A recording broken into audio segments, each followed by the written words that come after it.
Dramily.com, unlimited drama series. The notification ping at 2:47 a.m. should have been my first clue that my perfectly orchestrated life was about to implode like a controlled demolition. I was hunched over my laptop in the cluttered home office of our suburban Massachusetts house, trying to recover corrupted files from my IT repair shop's server, when Sarah's phone lit up on the desk beside me. "Girls' night was amazing. Can't wait to tell you about catching a real man tonight.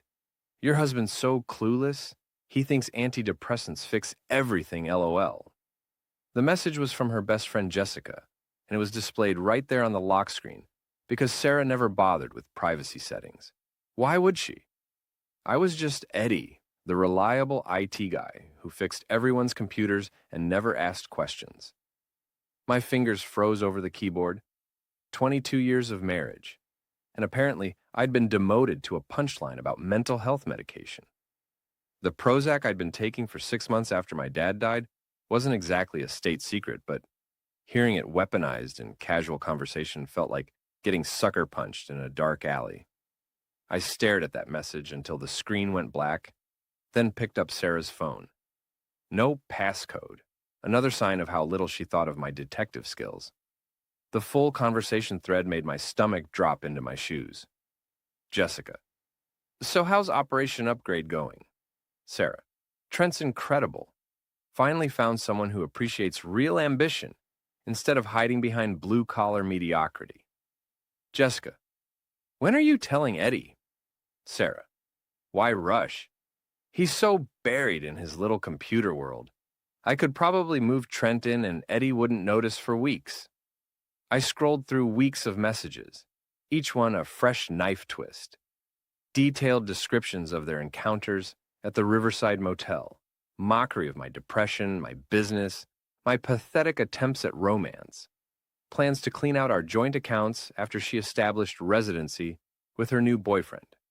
Sarah Morrison, she'd kept her maiden name for professional reasons, was a creative director at Pinnacle PR, surrounded by image-obsessed colleagues who treated marriage like a starter car you traded up from. I'd always known her work friends looked down on me, but I'd assumed Sarah defended our relationship in private. Apparently, I'd assumed wrong about a lot of things. The bedroom door creaked, and I quickly set the phone back down, minimizing my work and pretending to focus on server diagnostics. Sarah padded into the office wearing the silk nightgown I'd bought her for Christmas, the one she claimed was too fancy for every day. "Still working?" she asked, but her tone carried that familiar edge of irritation rather than concern. "Server crashed. Lost 3 clients' data backups." I kept my voice steady, even though my heart was hammering against my ribs. "How was girls' night?" "Fine. Jessica's dating drama, you know how it is." She moved behind my chair, and for a moment I thought she might touch my shoulder like she used to. Instead, she reached around me to grab her phone. "You should get some sleep. You look terrible." "Thanks for the pep talk. I'm serious, Eddie. The bags under your eyes, the weight you've gained. Maybe talk to Dr. Peterson about adjusting your medication." There it was, the casual cruelty disguised as concern. I'd been seeing Dr. Peterson for grief counseling after Dad's heart attack, and Sarah had initially been supportive. Now she was using my mental health as ammunition in conversations with her friends. "I'll consider it," I said, turning back to the screen. She kissed the top of my head, a gesture that once meant affection, but now felt like marking territory. "Don't stay up too late." After she left, I sat in the blue glow of the monitor, processing what I'd learned. My wife was cheating with some guy named Trent, planning to leave me financially devastated and treating my depression like a character flaw she had to endure. 22 years. We'd met in college, both of us ambitious and broke. I'd built my IT business from nothing while she climbed the PR ladder. We talked about kids, bought this house, weathered my parents' deaths and her mother's cancer. I thought we were partners. Instead, I'd been the opening act for her real life. I opened a new browser window and started researching divorce lawyers, private investigators, asset protection strategies. If Sarah wanted to play games, she was about to discover that the clueless husband had been paying attention to more than just computer screens. My phone buzzed with a text from Jonas, my best friend and the owner of Murphy's Tavern downtown. Poker game Thursday if you're interested. Heard you could use a distraction. Jonas was an ex-cop who'd opened the bar after taking early retirement. He had a sixth sense for when people were in trouble, probably from 20 years of domestic disturbance calls. I'd been avoiding social events lately, using work as an excuse. But maybe it was time to stop hiding. I'll be there, I typed back. And Jonas, I might need some advice about surveillance equipment. The response came back immediately. Trouble in paradise? Something like that. We'll talk Thursday. Bring cash for poker and an appetite for revenge.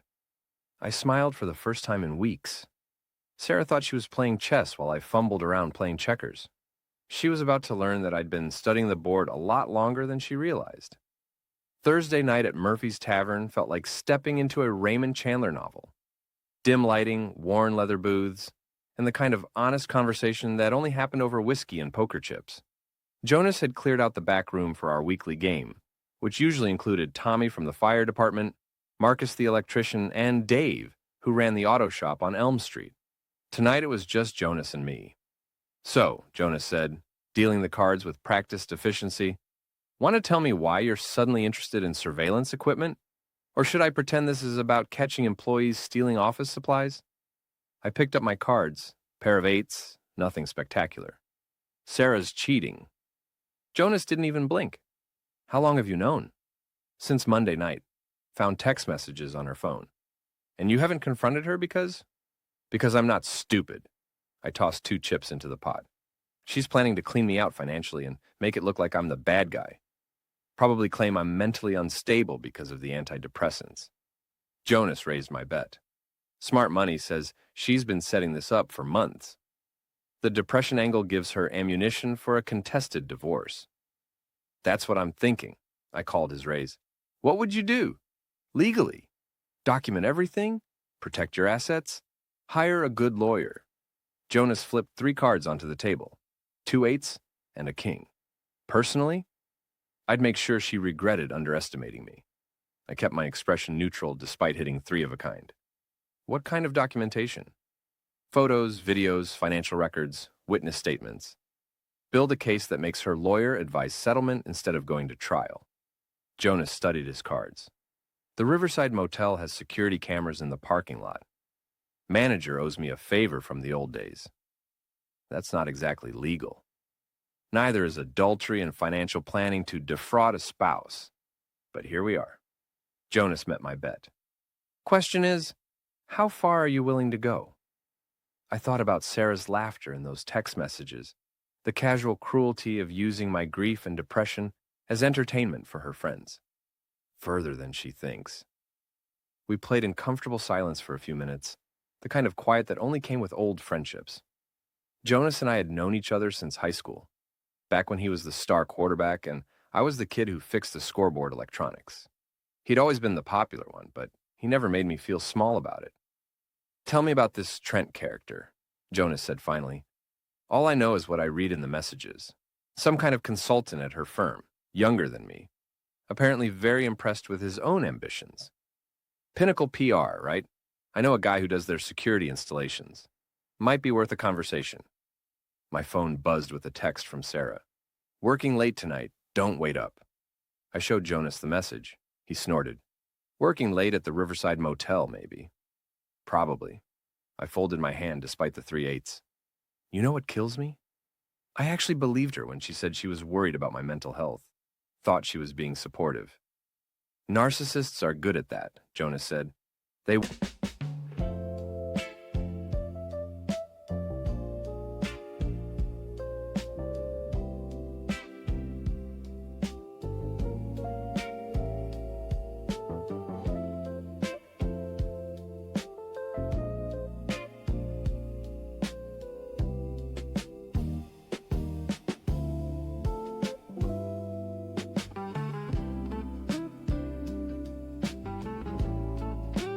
weaponize your vulnerabilities while convincing you they're helping. Speaking from experience, my ex-wife wrote the playbook. Jonas gathered the cards and started shuffling. Spent 2 years telling me I was paranoid and jealous while she was screwing her yoga instructor. Made me feel crazy for noticing the obvious. What happened? I documented everything, filed for divorce, and made sure everyone in town knew exactly why our marriage ended. Jonas dealt a new hand. She moved to California with the yoga guy. Last I heard, he left her for someone younger. Karma. Karma's too slow. Sometimes you have to give it a push. I picked up my new cards. Absolute garbage. But I stayed in the hand anyway. Sarah thinks I'm weak because I needed medication after Dad died. Grief isn't weakness, Eddie. It's human. Try telling that to her friends. According to the text messages, my depression is hilarious dinner party conversation. Jonas's expression darkened. She's mocking you for grieving your father? Apparently, antidepressants are a character flaw in her social circle. Jesus Christ! Jonas threw his cards down. Eddie, that's not just cheating. That's psychological abuse. I'd been thinking the same thing, but hadn't wanted to put that label on it. Hearing Jonas say it out loud made it real. So, what do I do about it? First, we get evidence. Photos, recordings, documentation of the financial planning. Then we make sure she understands exactly what kind of man she's been underestimating. Meaning? Jonas smiled, and for a moment I could see the cop he used to be. The one who didn't let bullies win. Meaning we remind your wife that actions have consequences. And sometimes those consequences come with interest. My phone buzzed again. Another text from Sarah. Probably won't be home until very late. Love you. The casual lie felt like a slap. I showed Jonas the message. Love you, he read aloud, while she's texting from another man's bed. How do you know she's there now? Because cheaters are creatures of habit. Thursday night working late means Thursday night at the motel. Jonas stood up and grabbed his jacket. Want to take a drive? 20 minutes later, we were parked across the street from the Riverside Motel, watching Sarah's Honda Civic in the parking lot, next to a silver BMW with vanity plates that read TRENT1. Subtle, Jonas muttered, taking photos with a telephoto lens. What kind of grown man puts his name on license plates? The kind who steals other men's wives, apparently. We sat there for 2 hours, documenting arrivals and departures, taking photos of the cars, the room number, the timestamps. It felt surreal, like watching someone else's life fall apart in slow motion. At 11:30, Sarah and Trent emerged from room 247. Even from across the street, I could see he was everything I wasn't. Tall, athletic, wearing clothes that cost more than my monthly car payment. Sarah was laughing at something he said, touching his arm with the casual intimacy she used to reserve for me. They kissed goodbye next to his BMW, a long, passionate embrace that made my stomach turn. Then, Sarah got in her car and drove home to the bed she shared with her husband, while Trent headed in the opposite direction, toward the expensive side of town. Got everything we need, Jonas said, reviewing the photos on his camera. Clear shots of both vehicles, timestamps, room number. This is divorce court gold. Good. I started the engine, but instead of heading home, I turned toward the motel parking lot. What are you doing? Sending a message. I parked next to Trent's BMW and pulled a bottle of my antidepressants from my jacket pocket. I'd been carrying them around like a talisman lately, a reminder of Sarah's casual cruelty. I placed the bottle on his windshield with a note I'd written earlier. You'll need these when karma catches up. Then I took my house key and dragged it along the driver's side of his car, leaving a long, deep scratch in the pristine silver paint. Eddie, Jonas said quietly, that's destruction of property. So is destroying a 22-year marriage. I got back in my car feeling lighter than I had in months. Besides, how's he going to explain how it happened? File a police report that admits he was at a motel with another man's wife? Jonas was quiet for a moment, then started laughing. You know what? You're right. And that scratch is going to cost him at least $2,000 to fix properly. Consider it a down payment on what he owes me. As we drove home, I felt something I hadn't experienced in years. The satisfaction of taking action instead of just enduring whatever life threw at me. Sarah thought she was married to a pushover who would quietly accept whatever scraps of affection she decided to throw his way. She was about to discover her mistake. The next morning, Sarah came down to breakfast looking like she'd barely slept. Her phone had been buzzing constantly since 6 a.m., and she kept glancing at it with increasing agitation. Everything okay? I asked, pouring coffee with deliberate casualness. Someone vandalized Trent's car last night. She was scrolling through what looked like angry text messages. Scratched it up pretty badly. Trent? From work, the consultant I mentioned. Sarah's voice had that careful tone people used when they were trying to sound casual about something important. He's been having problems with his ex-girlfriend, probably her doing. I nodded sympathetically. That's terrible. Where did it happen? Sarah paused, realizing she was about to walk into a trap. He was out late, some parking lot downtown. Well, hopefully his insurance covers vandalism. I took a sip of coffee. Speaking of insurance... 2,000! I didn't get any jewelry. I was ending With a it. diamond goodbye gift? Watch more on Grammarly.com. I've been thinking we should review our policies. Make sure our assets are properly protected. Sarah's head snapped up. Why? Just being responsible. You never know what might happen. The suspicion in her eyes was almost comical. After 22 years of marriage, she should have known I wasn't the type to make casual conversation about insurance policies. But she'd been so busy planning her exit strategy. She'd forgotten I was capable of strategic thinking. I can handle our insurance, she said finally. I'm sure you can. But I'd like to be more involved in our financial planning. I smiled. After all, we're partners, right? Sarah's phone buzzed again. This time she grabbed it immediately, and I caught a glimpse of the message. Found a bottle of pills on my car, too. This is getting scary. Poor Trent, I said. Sounds like his ex is really escalating things. Yeah. Sarah was typing rapidly. I should probably get to work early. Help him deal with the situation. Of course. That's what good colleagues do. After Sarah left, I called in sick to my own job and spent the morning researching private investigators, divorce attorneys, and asset protection strategies. By noon, I had consultations scheduled with 3 lawyers and a meeting set up with Jonas's contact at the security company. But first, I had a more immediate problem to address. My phone had been buzzing all morning with messages from our mutual friends, Tommy, Marcus, Dave, and their wives, the same group we'd been socializing with for years, the people who'd been to our barbecues and birthday parties and anniversary dinners. The messages all had the same theme: concern about my behavior and suggestions that I get help. Tommy, Sarah's worried about you, man. Maybe ease up on the paranoia? Marcus, heard you've been following people around town. That's not healthy, Eddie. Dave, your wife's scared you're having some kind of breakdown. We're here if you need to talk.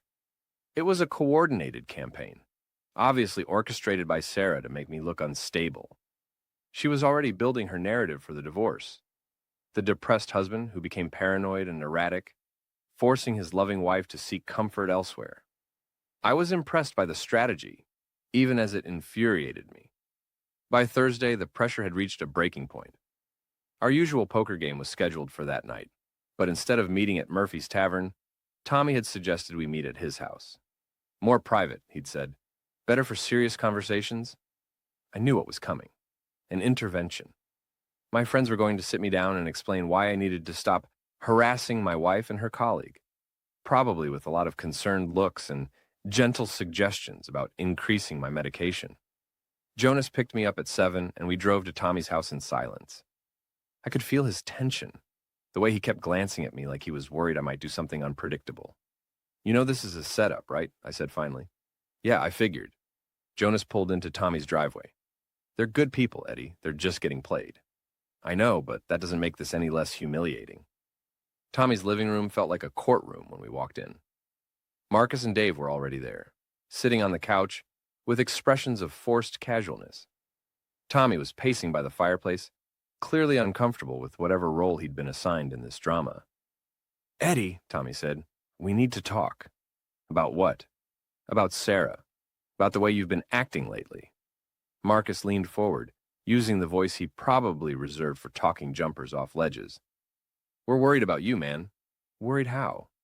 Following her around, vandalizing cars, making accusations. Dave shook his head. This isn't like you. I looked around the room at these men I'd considered friends for over a decade. They genuinely believed they were helping, which made their betrayal even more painful. What did Sarah tell you exactly? That you've been paranoid since starting the antidepressants, Tommy said. Accusing her of cheating, following her to work, harassing her colleagues. And you believed her? Eddie, Marcus said gently, she showed us the texts you've been sending. The threats, the paranoid rambling, it's not healthy. What texts? Dave pulled out his phone and showed me a screenshot. It was my number, but the message read, I know what you're doing, you cheating whore. I'm watching you. I'd never sent that message in my life. This isn't from me, I said. Come on, man, Tommy said. It's your number. Numbers can be spoofed. Anyone with basic tech skills can make a text look like it came from someone else. The three men exchanged glances, the kind of look that said they thought I was making excuses. Eddie, Marcus said, we think you should check yourself into a facility. Get some professional help. A facility?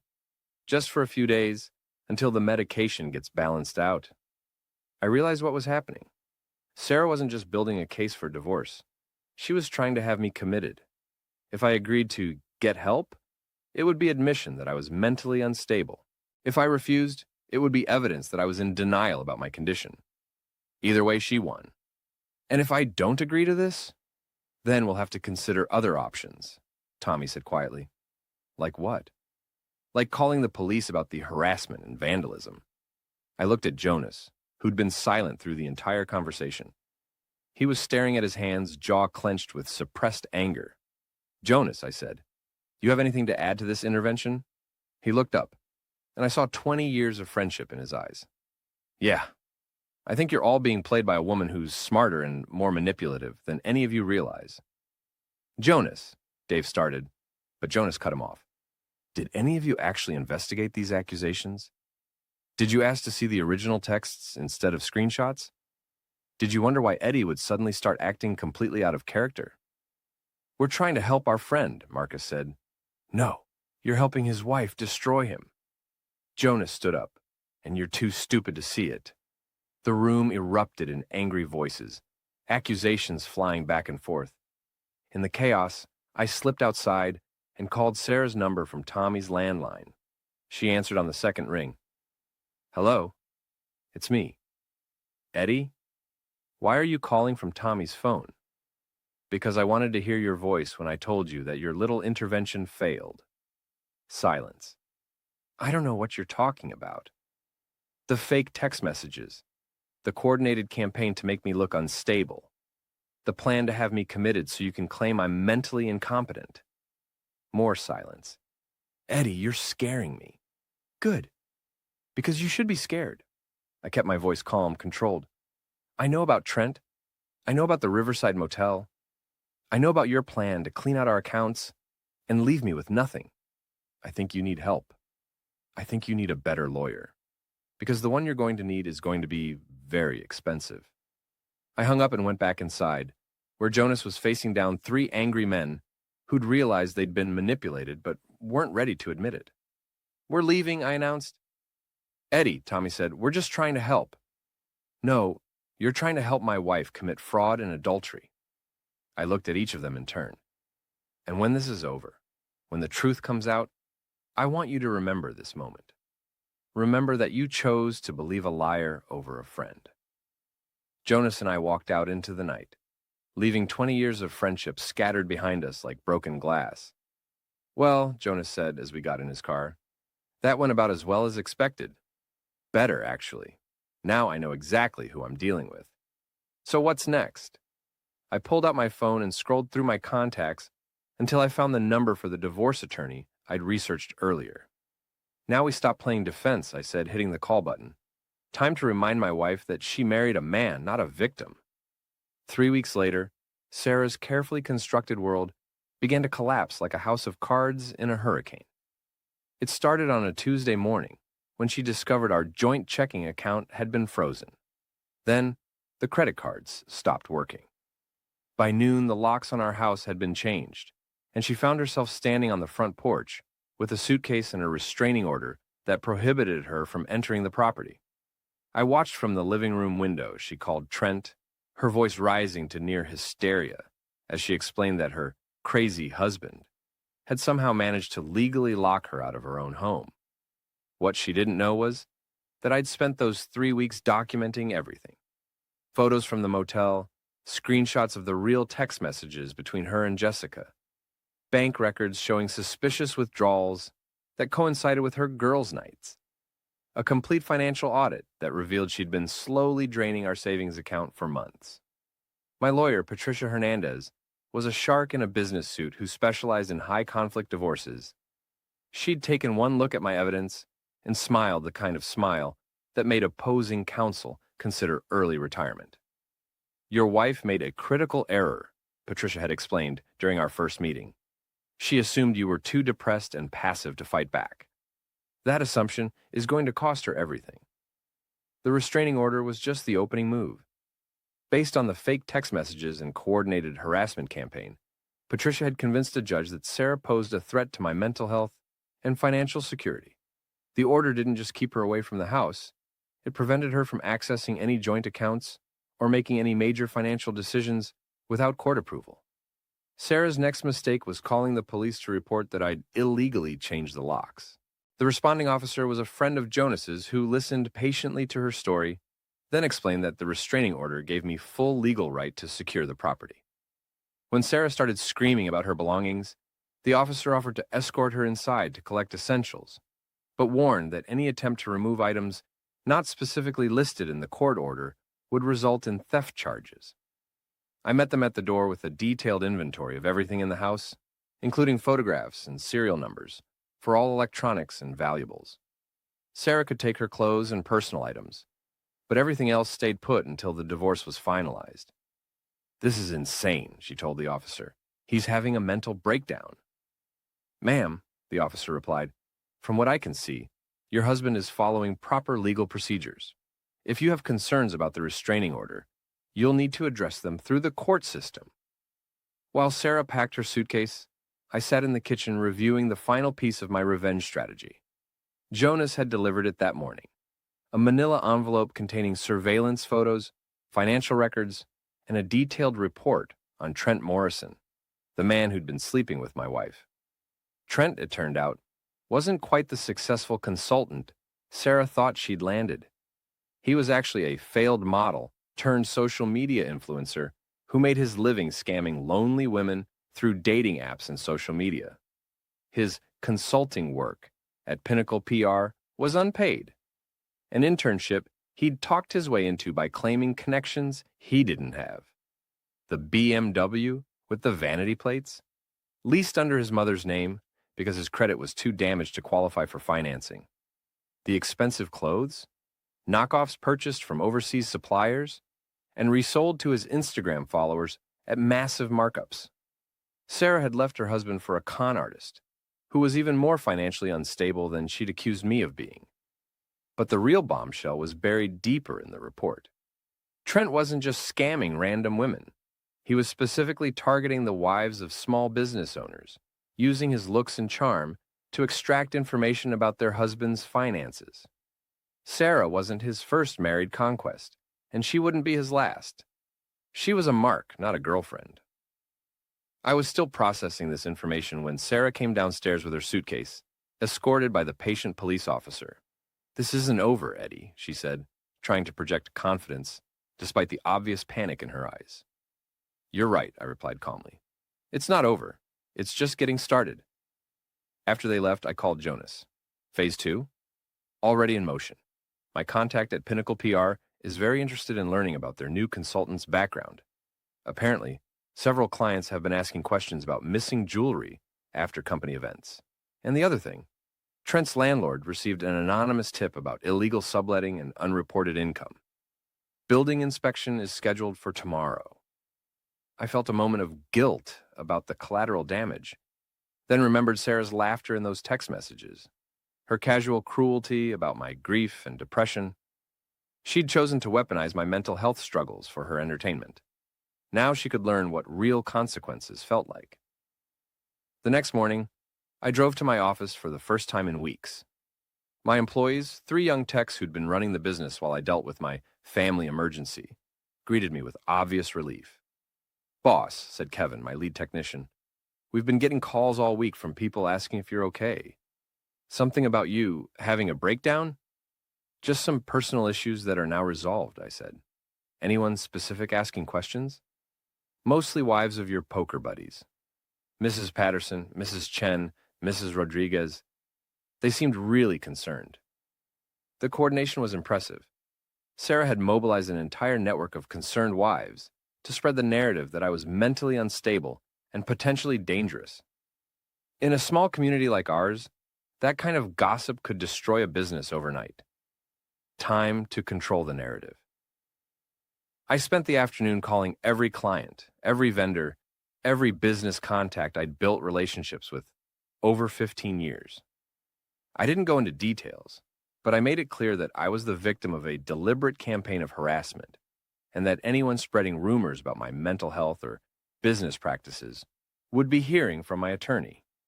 Most people were understanding. A few were clearly uncomfortable with the drama. But bye.